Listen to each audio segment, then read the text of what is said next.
नमस्कार दोस्तों। आज हम बात करेंगे शिवरात्रि के महत्व और पूजा विधि के बारे में। शिवरात्रि हिंदू धर्म का एक प्रमुख त्योहार है जो भगवान शिव की पूजा और आराधना के लिए मनाया जाता है।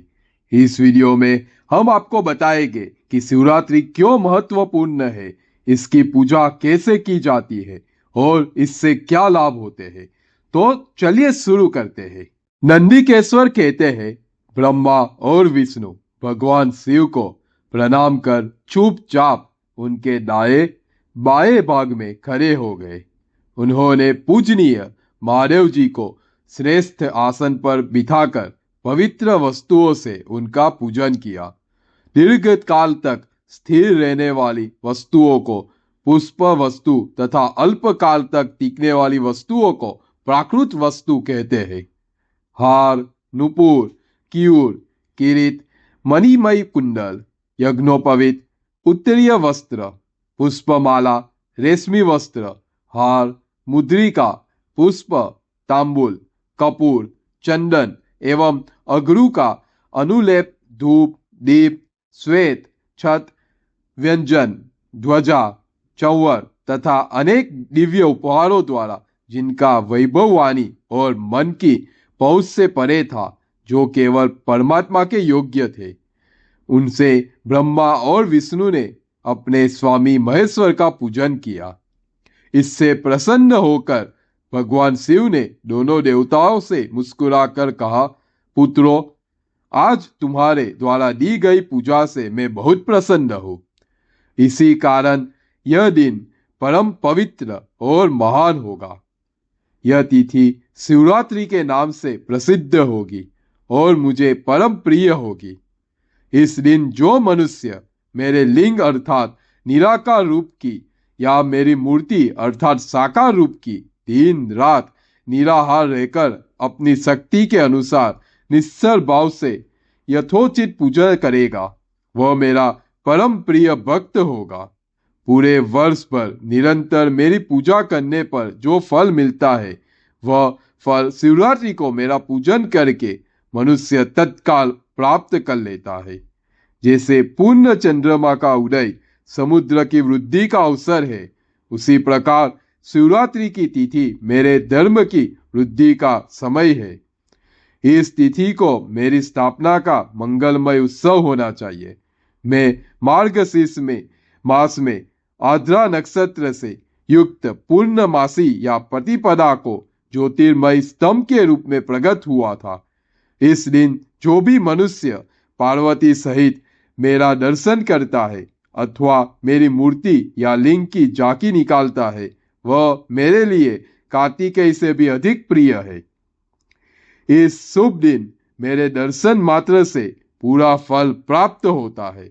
यदि दर्शन के साथ मेरा पूजन भी किया जाए तो इतना अधिक फल प्राप्त होता है कि वाणी द्वारा उसका वर्णन नहीं किया जा सकता।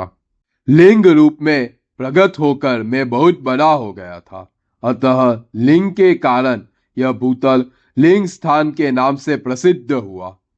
जगत के लोग इसका दर्शन और पूजन कर सके, इसके लिए यह अनादि और अनंत ज्योति स्तंभ अथवा ज्योतिर्मय लिंग अत्यंत छोटा हो जाएगा।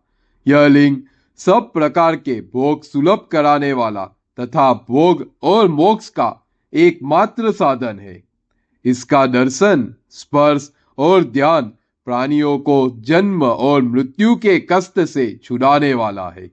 शिवलिंग के यह प्रकट होने के कारण यह स्थल अरुणाचल नाम से प्रसिद्ध होगा तथा यहाँ बड़े बड़े तीर्थ प्रकट होंगे। इस स्थान पर रहने या मरने से जीवों को मोक्ष प्राप्त होगा। मेरे दो रूप है, साकार और निराकार। पहले मैं स्तंभ रूप में प्रकट हुआ, फिर अपने साक्षात रूप में। ब्रह्म भाव मेरा निराकार रूप है तथा महेश्वर भाव मेरा साक्षात रूप है। ये दोनों ही मेरे सिद्ध रूप है। मैं ही परम ब्रह्म परमात्मा हूँ। जीवों पर अनुग्रह करना मेरा कार्य है। मैं जगत की वृद्धि करने वाला होने के कारण ब्रह्म कहलाता हूँ। सर्वस्थ स्थिर होने के कारण मैं ही सबकी आत्मा हूँ। सर्ग से लेकर अनुग्रह तक जो जगत संबंधी 5 कृत्य है वे सदा ही मेरे हैं। मेरी ब्रह्म रूपता का बोध कराने के लिए पहले लिंग प्रकट हुआ, फिर अज्ञात ईश्वरत्व का साक्षात्कार कराने के लिए मैंने जगदीश्वर रूप में प्रकट हो गया। मेरा सकल रूप मेरे ईश्वरत्व को और निष्कल रूप मेरे ब्रह्म स्वरूप का बोध कराता है। मेरा रिंग मेरा रूप है और मेरे स्वामित्व की प्राप्ति कराने वाला है।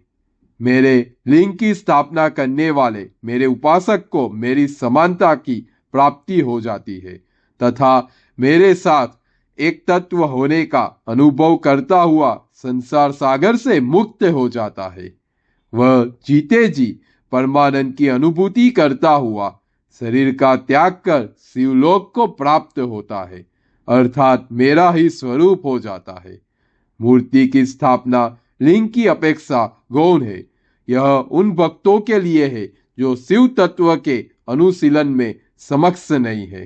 दोस्तों, आशा है कि आपको यह वीडियो पसंद आया होगा। शिवरात्रि के बारे में जानकर आपको कैसा लगा? अगर आपके पास कोई प्रश्न या सुझाव है तो कृपया नीचे कमेंट करके बताएं। अगर आप इस वीडियो को पसंद करते हैं तो इसे लाइक, शेयर और सब्सक्राइब करना ना भूलें। हर हर महादेव।